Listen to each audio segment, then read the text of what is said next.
topic of the presentation is ROTEM-guided patient blood management in the neonatal and pediatric ICU. You heard already a little bit about my background.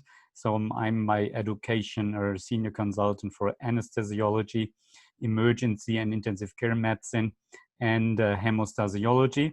And I had, during my time at the University Hospital of Essen, also a lot of collaboration with our colleagues from the pediatric and neonatal ICU, in particular from the field also of liver transplant. Of course, that's not in neonates, that's usually about half a year old patients, but also if there were some issues at the ICU from the hemostasis point of view, we had a lot of collaboration.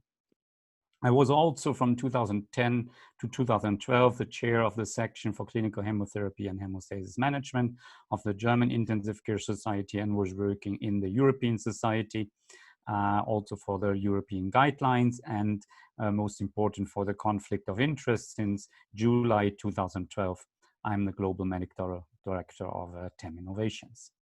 So why we are talking about ROTEM-guided patient blood management, and we will see later on, I think it has two major aspects. One is bleeding management, and the other aspect is also patients on the neonatal ICU with sepsis or SIRS, and to discriminate it and detect it as early as possible, and maybe in the future even more and more guide the therapy based on ROTEM results. So of course, we don't do ROTEM analysis just for fun. It's a part of patient blood management. And finally, we always want to increase patient safety. So I think that is in general our main aspect in anesthesiology as well as in intensive care, to make everything as safe as possible for our patients. And of course, it's coming primarily from Greece, and it's already 2,500 years ago that, of course, we want to cure, but maybe even more important is also to avoid any additional harm. And that might be as important for our very small patients in the neonatal ICU as well as in adults. And this is an important part of patient blood management on the first point of view, to avoid any additional harm by blood transfusion, which might not be necessary. And the second point is that, of course, we want to improve patients' outcome. This is, of course, very important. So what is then the issue in treating these patients? In particular, and we start first in patients who have bleeding problems and might need an hemostatic intervention. But what we know in between is that inappropriate blood transfusion increases morbidity, mortality, and healthcare costs. So that means it's not good to give as much as blood as possible. We should only give the blood which is really needed. Another issue is that there is still, despite a lot of publications in the last 5 to 10 years, something which I call an evidence-belief mismatch or risk awareness deficit. So that means, of course, every physician is doing his best to treat the patient as good as possible, but still there are some mismatch between what a lot of people think about blood transfusion and what is really the evidence. And this is a publication done by Oliver Karam and Simon Stenders 3 years ago, and they did a survey, sending this survey to several pediatric ICUs around the world, and we're asking the colleagues at the pediatric ICUs what they believe about plasma transfusion. And you see that 43% of all respondents believe that plasma transfusion can arrest bleeding, and even 27% believed that prophylactic plasma transfusion can prevent bleeding. And by thinking so, also a lot of people were using plasma as a volume replacement in hypovolemia, and were even also giving plasma in patients with mildly abnormal coagulation tests without any clinical bleeding. So this is what a lot of people think, but what is the evidence? What we know is, and that's again a publication from some years ago from France, that a lot of blood transfusion is done in an inappropriate way. So also in these analyses from the US, they identified the 5 most overused treatments in medicine, and blood transfusion is number 2. And that means that in the United States, about 4 million units of plasma are transfused every year. And also 12% of all critical ill children get, during their stay at ICU, a plasma transfusion, but very often not for clear indications. This is also a study from a pediatric ICU, and they were looking, first of all, what is the effect of plasma transfusion? And you see here on the left graph that by giving plasma to patients for different indications, from critical bleeding to correcting numbers, is that they don't really correct the numbers. So in mean, the INR is changed by 0.2. So that's not really a lot. And also, if we look here at the right graph, that if we give plasma to patients who have an INR below 2.5, there's nearly no change in the INR. And also, giving small volumes don't change anything. So we have to give about 15 to 20 milliliters per kilogram body weight to change something, but this is a huge volume. So what we know in between is that it might be reasonable to give plasma in bleeding with an INR higher than 2.5, and then we have to give at least 10 milliliter per kilogram body weight. So when we look when plasma really is given, then we see that 55%, so these 3 parts, are giving to critical ill children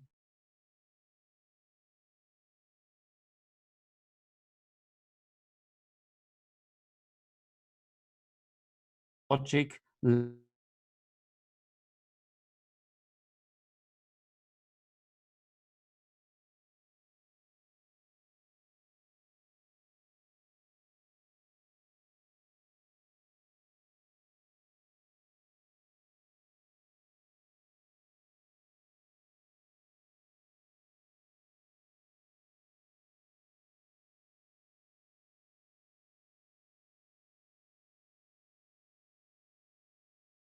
is based on transfusion-related acute lung injury, transfusion-associated circulatory overload, and transfusion-related immunomodulation with increased rate of nosocomial hospital-acquired infection.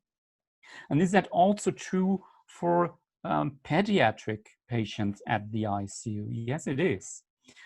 So we see here from this study that TRALI, so transfusion-related acute lung injury, is quite significantly under-recognized.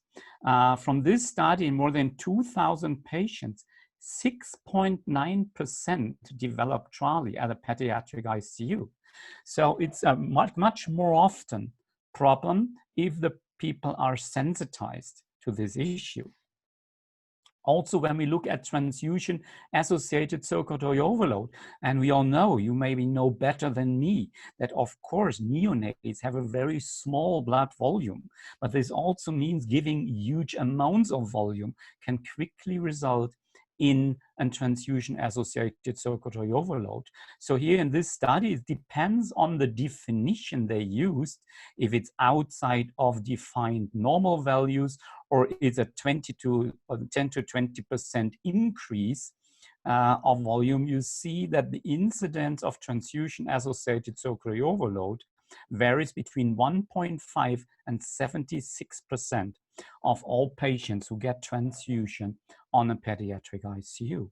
So it's definitely a significant problem, which can result in additional morbidity and even additional mortality. And also, when we look at the issue of transfusion-related immunomodulation, we see also in this study in 800 pediatric patients that it definitely increases the rate of nosocomial infection. So plasma transfusion, again, also in this study done in 11% of all pediatric ICU patients, has an increased risk of nosocomial infection and multiple organ failure. And the risk for multiple organ failure is increased 3 times. So again, we should be very careful with a prophylactic plasma transfusion and only really give plasma when there's a clear indication. What about platelets? Also, platelets are given more or less 7% of all pediatric ICU patients. And most often it was done in patients with less than 50,000 platelets, but also we see again that neonates and infants, so patients less than 12 months old, have an increased risk to get a platelet transfusion.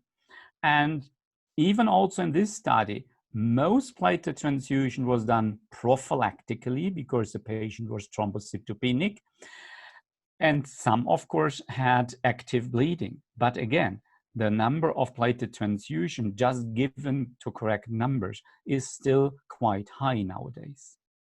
We see this also here in this data, and you see 2/3 of all platelet transfusion in critical ill children is done in this study, again, prophylactically, only 1/3 therapeutically. And in the group of prophylactic transfusion, 44% are done. The platelet count was below 20,000. That might be a quite good indication, but more than 50% is done in a platelet count with higher than 20,000. And at the same time, the authors could show that the total administered platelet dose was independently associated with increased ICU mortality. So that's, I think, not what we want to have, an increased mortality. So again, a more restrictive transfusion also of platelets might be beneficial to the patients. And I think the highest level of evidence we have from a study published last year in the New England Journal of Medicine. It was even a randomized trial in neonates about platelet transfusion, and they were comparing one group where platelet transfusion were giving if platelet count dropped below 50,000, and the second, more restrictive group, they only give platelets if platelet count dropped below 25,000. And the result was that there was a significantly higher mortality, 57% more mortality in the more liberal platelet transfusion group, where they used a trigger of below 50,000. So the more restrictive approach was associated with a significant improved outcome in these neonates. So again, the evidence is clearly showing that a more restrictive approach in plasma and platelet transfusion is better than the more liberal way. And this was also addressed in the editorial to this New England Journal paper, where they say it's not about less may be more, less is more. So now we have quite clear data that a more restrictive approach in platelet transfusion, in particular in neonates and small infants, are beneficial and avoids harm which is not necessary. So if we know this, what is the solution? I think we need better diagnostic tests to define which patients might need plasma or platelet transfusion. And we know that standard coagulation test and platelet count is not really the best way to define which patient needs plasma or platelet transfusion. We might also need better therapeutic interventions.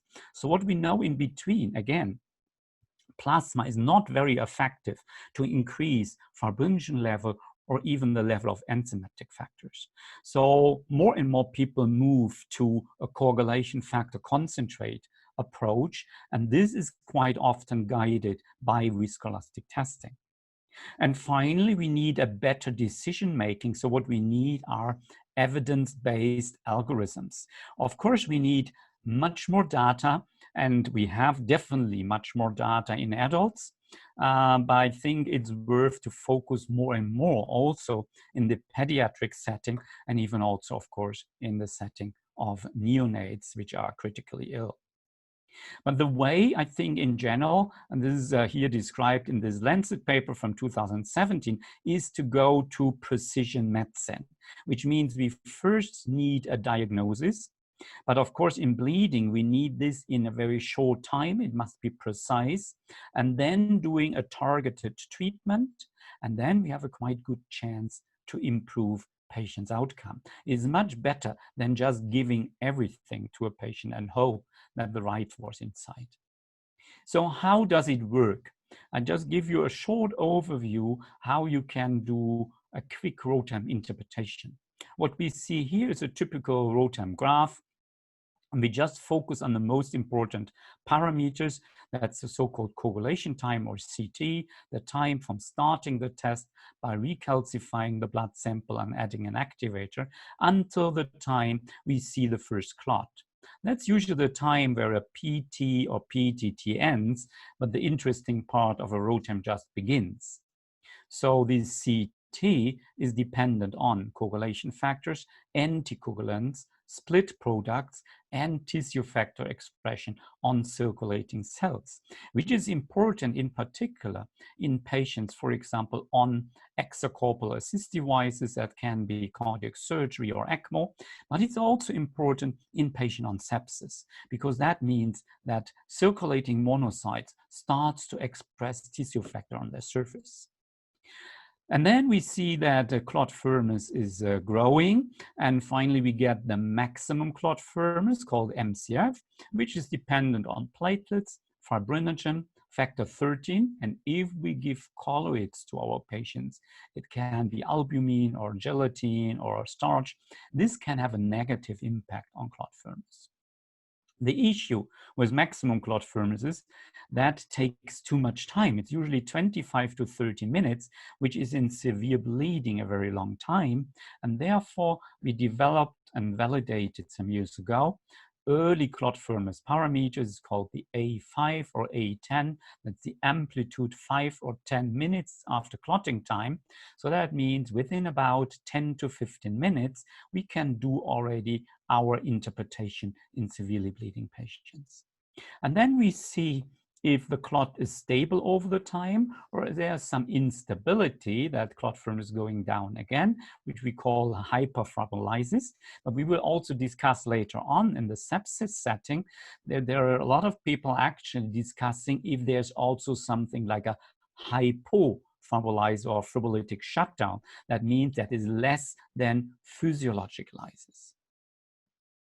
Now we come to the first papers also in particular from the group from Piraeus, from Ekaterina Konstantinidi and also Rosetta Socco and Agios Tsantes. And they did a lot of work in the field of neonates. And of course, the first question is always, what is normal in this population? So of course, also one of the first studies they did was doing a reference range study. And this reference range study, they mainly focus on the XSTEM test, because one issue, of course, in neonates is that, again, you don't want to make the patient already anemic just by blood sampling. So the blood volume which we can use is quite small. Therefore, they decided just to focus on one test, the XSTEM test, which is extrinsic activation. What we have nowadays also available are so-called mini cups. So they can run a test in just 150 microliters, but they are actually only used for research for small animals as well as for neonates, because the reference ranges are not the same due to the smaller blood volume. For example, clot firmness is smaller compared to the normal pins and cups. And here it just described what tests are available. So ROTEM Delta has 4 channels, and there are different tests. So it's more than 4 tests, because you can decide what is your main question, what's the best test combination you can do. And quite often people using the XTEM as a screening test with extrinsic activation. There's also one with intrinsic activation, or where we block the platelets and just look at the fibrin part of the clot. There's also a newer device, the ROTEM Sigma. It works with a cartridge with 4 channels. The issue in particular in neonates was ROTEM Sigma. Yeah, the good thing is fully automated, so you don't need pipetting anymore. But the bad thing is for the cartridge, you need 2.7 milliliter as a blood sample, which is of course very big for a neonate. In principle, in addition to the ROTEM Delta, there's a ROTEM platelet module available, which allows, in addition to the 4 channels here, to run 2 platelet function testing based on whole blood impedance aggregometry with activation with arachidonic acid, ADP, or TRAP. Again, it's more used in adults. There's some experience available in a pediatric field. We are actually running a very challenging study with TRAPTEM, and this is in dengue hemorrhagic fever in Sri Lanka, where platelet count is very low. And the question is if we can help to decide which patient finally will need platelet transfusion, also based on platelet function analysis. But this study is running, so I cannot tell you actually if this will be really helpful or not. Here we just describe the parameters. You have on the upper part the ROTEM, on the lower part the TEC. I did this already, showing that, of course, we have the clotting time, the early amplitude, and the MCF, and then lysis parameter. In the TEC, you don't have the early amplitude, so you need more time because you have to wait for the maximum amplitude. And also the definitions of lysis parameters are different. So the time is in TEC always after maximum amplitude. So lysis 30 minutes after maximum amplitude, where lysis index 30 in ROTEM is 30 minutes after the clotting time. So that you just have to know how the parameters are defined. Here we see a test combination, which you can do on a ROTEM Delta, for example, also on a ROTEM Sigma. I just explained what are the reagents for the different standard tests. The XTEM is called XTEM because that provides an assay with extrinsic activation. So in the reagent, we have calcium chloride inside. Then we have tissue factor as an activator, and polybrain is added as a heparin inhibitor. That just means, for example, if you run the tests in cardiac surgery, you can even do it on cardiopulmonary bypass because we eliminate the heparin effect. If clot firmness A5 or A10 is reduced in XTEM, the question is that based on low fibrinogen or low platelets? Therefore, we developed the FIBTEM. The FIBTEM has the same activators as XTEM, and in addition, citrullin D, which knocks out the platelets completely. So that means if clot firmness is reduced in XTEM, but FIBTEM is normal, we know we have a platelet issue. If XTEM clot firmness is reduced and FIBTEM clot firmness is reduced too, then we know that low fibrinogen or fibrin polymerization issue is the main problem. There's also a test with an antifibrolytic drug inside. So that means if we are not sure if the patient will benefit from an antifibrolytic drug, we can do this as an in vitro simulation to see what would be the effect. And on the right side, we see the intrinsically activated test. So the INTEM is activated by calcium chloride and ellagic acid. This test is heparin sensitive, but we have a second test with heparinase inside. So that means if we see a significant difference here, so we have some noise in the background. Maybe is it possible to mute the other microphone to avoid this? And if we see this difference, then we can prove that there is a prolongation of the clotting time due to a heparin effect. Quite often we use test combinations, in particular in bleeding patients. What we see here again is an XTEM and a FIBTEM, and both are normal. It's always that the FIBTEM is much smaller from the amplitude than the XTEM because we eliminate the platelet contribution. And here we have the INTEM and HEPTEM, and you see clotting times are nearly exactly the same, about 190 seconds. So this would mean this is a patient without any coagulopathy. What we see here in the next slide, or maybe is it possible to reduce the noise in the background? There must be another microphone or working. Again, so what we see here, that is a significant hyperthrombolysis. You see that clot firmness is going down quickly, which quite often is associated with significant bleeding. And if we run the UPTEM with an antithrombolytic inside, then we see that hyperthrombolysis is gone. So that proves that an antithrombolytic will solve this problem. Here we have another different case where we see that XTEM clot firmness, for example, here A5 is significantly reduced to 23 millimeters. So the question again is that something based on a low platelet count or a platelet issue or fibrinogen issue? And we see that the A5 in FIBTEM is only 2 millimeters. So this proves that this patient has a fibrinogen deficiency. And if the patient is bleeding, fibrinogen replacement would be the best solution. Here we see an XTEM nearly the same picture. Also an A5 here is 24 compared to the 23. So it looks very similar.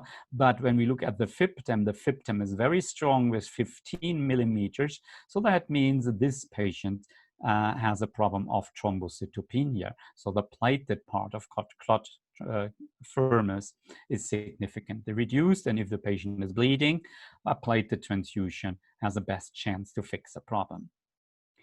What we see here in the next case is that the XTEM clotting time is significantly prolonged. Usually it's not longer than 80 seconds. Here's nearly 120. In this case, that was a patient treated with warfarin, but also we see this, for example, in cirrhotic patients where the vitamin K dependent factors produced in the liver are low. And here, after replacing the vitamin K dependent factors with 4-factor PCC, we normalize the clotting time. But again, we don't do this to treat numbers. We only do this in bleeding patients. And this is what we see also quite often, in particular at the ICU, in patients with acute phase reaction that can be in the early phase of the sepsis, or what we also see nowadays quite often, maybe not at the pediatric ICU, is in COVID-19 patients, which have a significant hypercoagulability. So you see the clotting times are very short, only 33, 35 seconds, which shows some tissue factor expression on circulating cells. And clot firmness is also very high. So this means definitely hypercoagulability. And it's not a good idea to give tranexamic acid or plasma or platelets or factor concentrates to these patients, because that just increases the risk of thrombosis and pulmonary embolism. There are in this paper from your group from Piraeus already a list of studies done in neonates. We have here also some people. Unfortunately, I could not find a picture from Ekaterini. So we have here Rosetta Soku and Georg Santes, and also from Denmark, which is called the head of Germany, Annemette Vaas from Aarhus, and that's Torsten Haas from the Children's Hospital in Zurich. All of them, I think, do a very good job in running studies in pediatric patients and neonatal ICU. And you see there's an additional list, but we will not have the time to go through all the studies already done. We have to focus maybe on the most important ones. And you know, maybe there's an ongoing discussion between intensivists from the treating adults and neonates. If there are big differences, yes, of course, there are differences in neonates and infants to adults, but on the other hand, they still belong to the same human race. So there are a lot of similarities, but there are also, of course, some differences, which we have to recognize. And besides the reference range study I showed already, there are also others which have been done here again by Thorsten Haas group, age-related reference ranges. So they looked at children, yeah, from more neonates to adolescents. And what we could see was that only in the first 3 to 6 months, there are some difference in the coagulation system.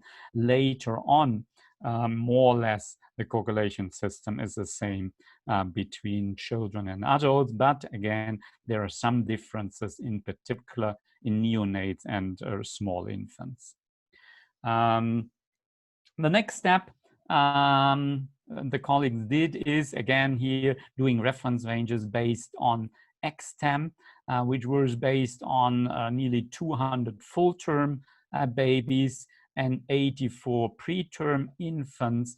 And the main difference they could find was that neonates have a higher amount of fibrinolytic activity, which might make sense at the time of birth giving and during pregnancy. The biggest issue which can happen if they are clots generated in the neonate or in the placenta before birth giving, and this should be avoided by a little bit higher fibrinolytic activity.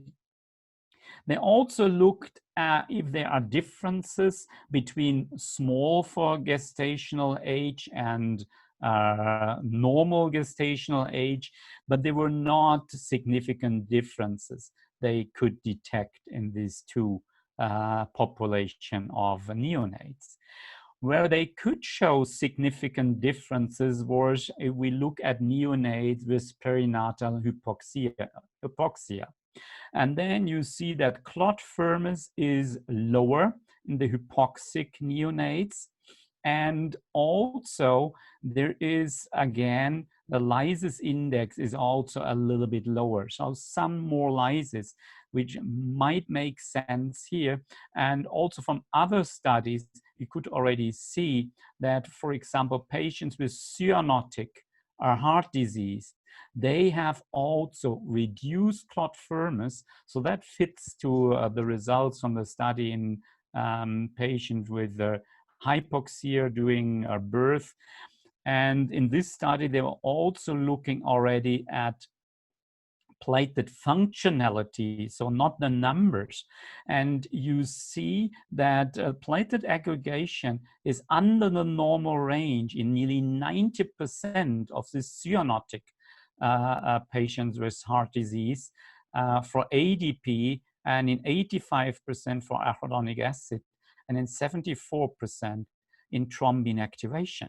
So there are not a lot of data already available about platelet functionality, but I think it's really something interesting to look for also when we discuss later on the situation of sepsis, because at least in adults, we know that before platelet count is changing, platelet functionality is changing significantly in patients with sepsis.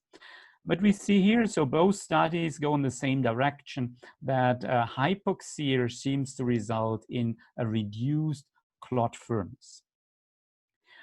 It's also shown here, as you see, there are a lot of reference range studies have been done in different populations. Here they're looking again at congenital heart disease patients, but here again, they show a quite similar pattern. So it's not the heart disease per se, it's more the cyanotic heart disease, which changes the reference ranges. So it's just here showing an overview. We don't have the time to go into details, but you see also it starts from neonates and goes up to adolescents, just to give an impression about what is normal. So, and of course, reference ranges are important for orientation. Again, what is normal in this population? But it doesn't tell us if we have to treat or not to treat patients in the bleeding situations. So when we talk about cutoff values in algorithms, we don't develop them by reference ranges because that is just a 95% confidential interval. We nowadays define cutoff values for algorithms if by doing an observational trial in patients, for example, undergoing cardiac surgery, and then we do a ROC curve analysis to define the cutoff with the highest sensitivity and specificity to predict bleeding. And this is not usually exactly the upper or normal range of the reference range.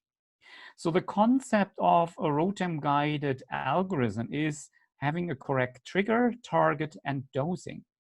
So that means what we want to do is only giving the right hemostatic drug or intervention in the right dose. And dosing, you know better than me, is very important, right dosing in neonates because they're so small, at the right time and the right sequence. So we want to avoid any inappropriate blood transfusion, and we use the very high negative predictive value of viscoelastic testing. That means if we have a value higher than the cutoff value, we can exclude, for example, for a FibTEM higher than 12, that fibrinogen is a reason for bleeding. So it's like an exclusion protocol. What we don't want to do is to treat numbers, because we know that the positive predictive value of viscoelastic testing and also standard lab tests is quite low. So that means you can have a lot of pathologic results without bleeding. And I just show you two examples that are two algorithms which we adapted to the pediatric population. It's not already a neonatal population, but it's for pediatric cardiac surgery. It just describes the concept that first of all is important, what is the clinical situation? So is the patient bleeding or not? If the answer is not, usually the algorithm stops. Then we see, is there a need for an antifibrolytic drug? Do we have to optimize after weaning from bypass the heparin protamine management? And we know that quite often there's a protamine overdose, which can result in significant problems. Then we look if there's an issue with clot firmness, as I showed you as the examples. If both XTEM and FibTEM clot firmness is below a certain cutoff, we think about a fibrinogen replacement, and then we can calculate the amount of fibrinogen we need based on the targeted increase. So here, for example, it would be 6 going to 10 would be 4 millimeter increase. Then we need 25 milligrams per kilogram body weight of fibrinogen, and that's 1.2 milliliter per kilogram body weight fibrinogen concentrate, or about 2 milliliters per kilogram body weight cryoprecipitate. If FibTEM is not the issue, then we think about platelet transfusion, and more we also measure platelet function at the same time. But if clot firm is not an issue, then we think about more thrombin generation. And usually we don't do this first because we learned that most patients are bleeding, in particular in pediatric population, due to a low fibrinogen, because fibrinogen is even diluted much quicker in small children compared to adults. And if we have ongoing bleeding, we wait 10 to 15 minutes after the last intervention, then we run the protocol again. And the same concept we use also, for example, in pediatric patients undergoing liver transplantation. Why is a liver disease interesting? Because we know that in neonates, hemostasis is quite close to hemostasis in cirrhotic patients, because the liver is not already function at 100%, but there is usually a rebalance of the system, because not only the activators, also the inhibitors are lower. So again, it starts with the clinical situation. Do we need an antifibrolytic drug? And we are quite restrictive in liver patients with tranexamic acid.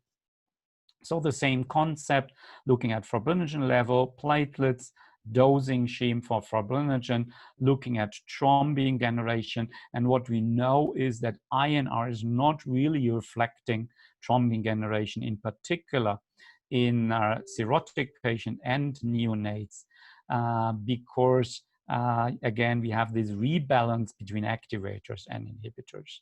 We see sometimes a so-called endogenous heparin effect in patients with cirrhosis, in particular also in patients with sepsis. So we also look at the intrinsic pathway here. And again, we have an ongoing bleeding after an intervention, then we double check 10 to 15 minutes later. So just to summarize, and this is the most important point of the algorithms, is that we have to understand a ROTEM algorithm as a not to do algorithm. So step by step, we exclude reasons for bleeding, and we not just treat, for example, a FibTem of 4 millimeters in the absence of bleeding, because then we have a rebalance. We only treat a low FibTem when we have bleeding at the same time. And time is another key point. So in severe bleeding, of course, we cannot wait for standard lab tests. And this is a study again done by Torsten Haas in Zurich. And when they compared the turnaround time of standard lab tests, it was in mean 53 minutes with a range from 45 to a little bit more than 60 minutes. So this is a too long time to wait in a severe bleeding. And in contrast, when they use the ROTEM also in the central lab, it has a turnaround of 23 minutes. And if they use the ROTEM at the point of care, it was another 11 minutes time saving. So it only took 12 minutes to get the results. And this is very important, of course, in severe bleeding. And as mentioned in the beginning, one important point to be as quick as we can with a ROTEM is using early clot firmness parameters, not waiting for the maximum clot firmness, already using the amplitude 5 minutes or 10 minutes after clotting time. And this has been also validated here from colleagues from Madrid in Spain in the pediatric population. So it works as well in pediatric patients as in adults. It's not only the time, it's also the performance. So coming back to patients with thrombocytopenia, and we discussed already that giving platelets quite liberal in thrombocytopenia is associated with worse outcome in this patient population. So therefore, in this study, the colleagues were asking themselves if platelet count or clot firmness. And here they use the A10 because it's a US study where A5 is not already approved, so they have to wait for A10. And then they looked in this patient population, pediatric patients with immune thrombocytopenia, overall about 130 patients. And you see platelet count was always quite low, 14,000 in this case, 15, 13,000. So always quite low platelets, but we might consider in all these patients to give a platelet transfusion. But if we look at clot firmness, if A10 was higher than 36, or that corresponds to an A5 or higher than 25, acute bleeding score was 0. So that means no bleeding in any of these patients with an A10 in XTEM higher than 35. On the other hand, if the A10 was below 25 or the A5 below 15, the acute bleeding score was 8, which means a quite high incidence and severity of bleeding. Of course, there's not one single cutoff which discriminates completely between both groups. So we have here a gray zone for A10 between 25 and 35. And that means in this area, there might be a compensation based on the platelet functionality as well as by a higher fibrinogen level. So that means here the clot firmness might be higher based on the same platelet count because the FibTem part is higher. So that means, again, that clot firmness is a much better predictor for bleeding and much more reliable than just the platelet count. And we may explain this by these pictures, soccer. We just started again in Germany, the soccer teams to play, but without audience. What we see here, that's the team from Bayern Munich, that's the female national team, that's the Bambinis, and that's the seniors. And in all 4 teams, you see 11 players. But there is definitely a significant difference in performance. And I think it's the same for platelets. Just to know the number doesn't tell you who will finally win the game. So performance might be more important than just the numbers. We unfortunately will not have the time to go into details of a pediatric cardiac surgery. There are several studies, even a randomized study for pediatric cardiac surgery showing benefits regarding blood transfusion as well as outcome, also in the pediatric population. There are several studies which have been done in craniosynostosis as well as scoliosis, where delusional coagulopathy is very important, and also have been shown that a FIBTEM-guided administration of fibrinogen concentrate can be very effective in these settings. And there are also studies in pediatric trauma which also show that not only in adults, also in the pediatric population, a ROTEM guided approach is associated with less transfusion and better outcomes. It had also been summarized in meta-analysis. I just want to show you the last one which have been published.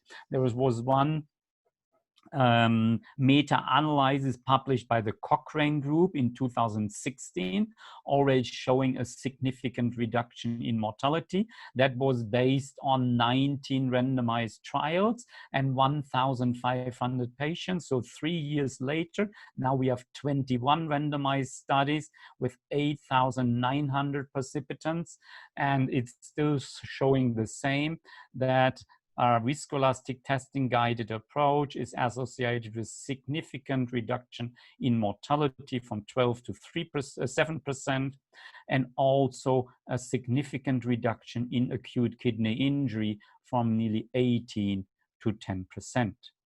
It's just shown also here in these graphs on the meta-analysis that in particular you see here for the ROTEM studies, and Nakayama, this is a pediatric randomized study for cardiac surgery.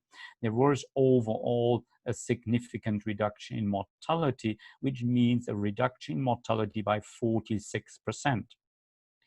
There's also this reduction in acute kidney injury only shown for the ROTEM studies, but then again, you have a 51% reduction in acute kidney injury, and we will discuss in the next one slide why this is very important. And quite interesting, when we look at studies using the conventional TEC, there were some increase in thromboembolic complications, where for the ROTEM studies, there's a trend to decrease thromboembolic complications. So that the reason for this might be that we know that TEC algorithms, they usually trigger plasma and platelet transfusion, where ROTEM-guided algorithms more go to factor concentrates. And this seems to be a more safe way than giving more allogenic blood products. Just coming back to acute kidney injury, why it's important to avoid acute kidney injury. And this is a study published 2 years ago in the New England Journal of Medicine. And that's not the only study showing this. There's at least 5-6 studies just showing the same, that developing acute kidney injury, not only in adults, also in the pediatric population, is associated with a significantly increase in mortality. So you see that death occurred in 11% in a pediatric patient at the ICU with acute kidney injury and only 2.5% without. So if we can, by a better bleeding management, avoid 50% of acute kidney injury, this will have a very positive effect on long-term outcome, also of our pediatric population. And now coming to, of course, the most important part of this presentation, that pediatric and neonatal ICU. So we're more or less going a little bit away from bleeding management and coming now to sepsis management. And one of the other most often overused product is antibiotics. And on the one hand, if we don't treat a patient with a significant infection, we treat them too late, it's very bad for this patient. But if we are too liberal with antibiotics, then we increase the resistance of bacteria on our ICU. So again, I think we need a rational approach. Which patient really need an aggressive antibiotic therapy and in which patient we can avoid it. You know that in 2016, there was a new or updated definition of sepsis, which was defined as a life-threatening organ dysfunction caused by a dysregulated host response to infection. It's a quite interesting definition. That means in this situation in sepsis, you have the possibility of two reasons to die. One is a hyperinflammatory response. So the patient develop a cytokine storm. So it's too much inflammation. That's again something which we actually see in COVID-19 patients. It's not the neonates, it's more the old patients. I think also you can have a cytokine storm in the neonates.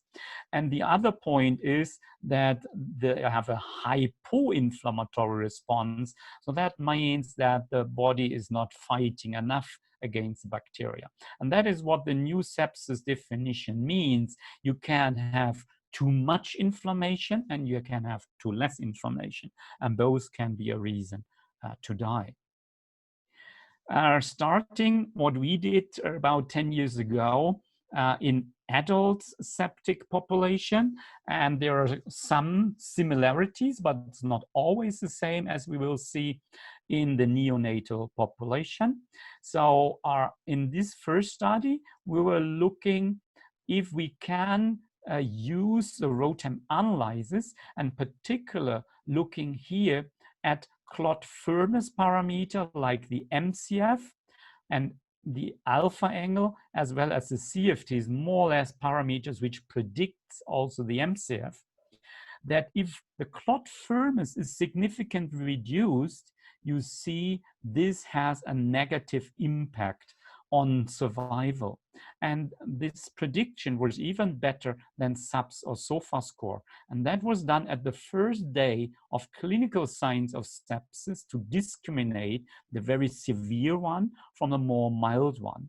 The clotting time could not be used here for discrimination. And then just to simplify it, we did a protocol that we said if one of these parameters is out of range, we could already discriminate between a survival rate of 85.7% compared to a survival rate of less than 60%. And we could do this very early before SAPS or SCOFA score was significantly impaired, or for example, a platelet count was going down. And interestingly, your group could show in a paper published 2 years ago, quite similar situation also in neonates. So what was known, that early phase of septicemia is difficult to recognize in neonates. And of course, there are limited data available. Again, we had the data from the adults, but the question was, goes this in the same direction in the neonates as in the adults? So again, here just the XSTEM test was used, and that's a difference to the adult studies. In the adult studies, we used the native test. Why we use the native test? Because we also wanted to see if there's tissue factor expression on circulating cells. What could be shown here is that also in the pediatric population, there was a significant reduction in the maximum clot firmness, and also a prolongation of the clotting time and the clot formation time. So it seems that the neonates behave in a quite similar way as the adults. So we can also use clot firmness or clot formation time to discriminate very early between neonatal patients who have just inflammation, it's just SIRS, but not bacterial infection, and patients with real bacterial sepsis in neonates. And that may help in the future to better decide very early which patient will need an antibiotic therapy and in which patient population we might say wait and see and not overtreat the patients. So the summary of this study was that ROTEM measurements indicate an early appearance of hypocoagulability in neonatal sepsis, and the degree of hypocoagulation based on the maximum clot firmness or clot formation times is associated with the severity of sepsis. So ROTEM could be a useful tool in the early detection of sepsis in neonates. Of course, we need also now from other centers data which can confirm this observation. Of course, there are other parameters used for identification of sepsis. One of these parameters is procalcitonin, or also, as mentioned, IL-6, because IL-6 is also going up quickly in inflammation. This study was done by Santis, and there is already several years ago that both parameters can be helpful in identifying patients with or discriminating between patients with sepsis and non-septic causes of acute lung injury. And in particular, the procalcitonin level has a quite high sensitivity and specificity. So you see here the area under the ROC curve is 0.88, which is again a quite good value for discrimination. And the other study, it was not about the differentiation between sepsis or bacterial sepsis and SIRS. Here they use also procalcitonin on C-reactive protein to predict mortality or outcome. So that means if you develop a cutoff value for ROC curve analysis, it's always important to know what you want to predict, because the cutoff value can be different if you want to discriminate between sepsis and non-sepsis, or between survivors and non-survivors.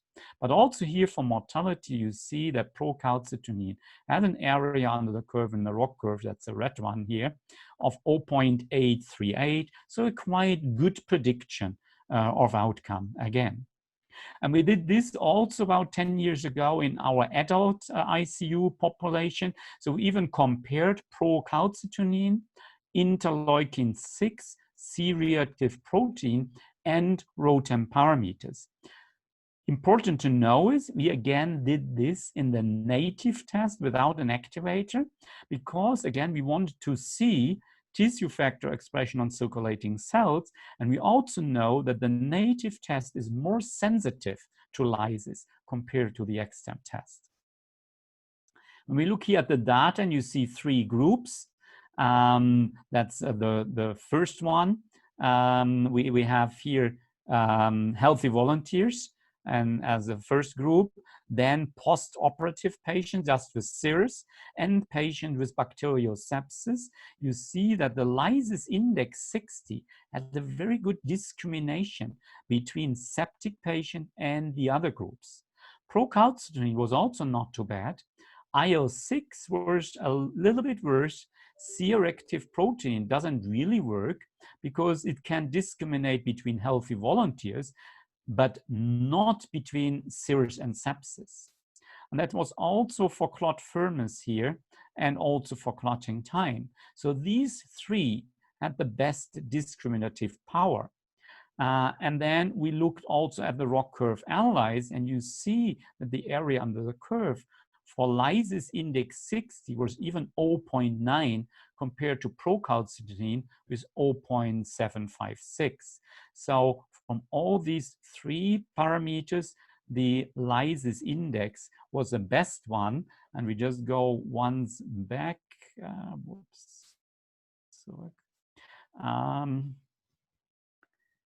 where you can see that the cutoff was less than 3.5% lysis within 1 hour. But again, that makes a big difference if you use a native test or you use an activated test like the XTEM. The data could be confirmed last year for adult sepsis again, that this so-called acute thrombolysis shutdown, which is also discussed early in trauma, has also an important role in septic shock and was also here in the group from Heidelberg associated with a prognosis of septic shock and increased mortality. Coming back to the neonates and coming back to Piraeus, also here, and these data are just published in thrombosis research. We're also looking at thrombolysis shutdown, but using again the XTEM lysis index 60 with a cutoff below 98%. So what we could see that hypothrombolisis, so less than normal, also happens in the neonates, and it was from the odds ratio the best discriminator between septic and non-septic patients, but not at the same level as in adults. So in our study, odds ratio was 85. Here it's only 18, but this can be due to a difference between adults and neonates, but it might also be due to a difference using the XTEM test compared to the native test. So this actually don't know already. Other factors which have an influence is birth weight or gender, but you see this is much less for discrimination, but maybe by combining tests, we can even improve the prediction. And that's the last part I want to show you. We discussed already about platelet function testing. It's quite standard in cardiac surgery. We use it more and more also in trauma.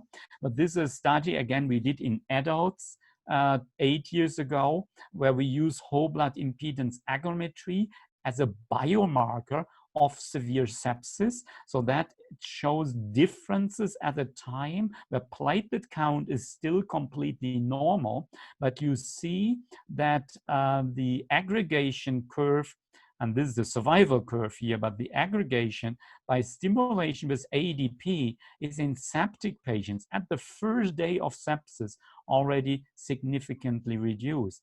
It's also for TRAP, but ADP seems to be the most sensitive test to see a sepsis-induced platelet dysfunction in this patient population. So this might be also an idea for the future to see if by combining viscoelastic testing with whole blood impedance aggregometry, that we might even can predict sepsis and also sepsis prognosis in a better way than just using viscoelastic testing alone.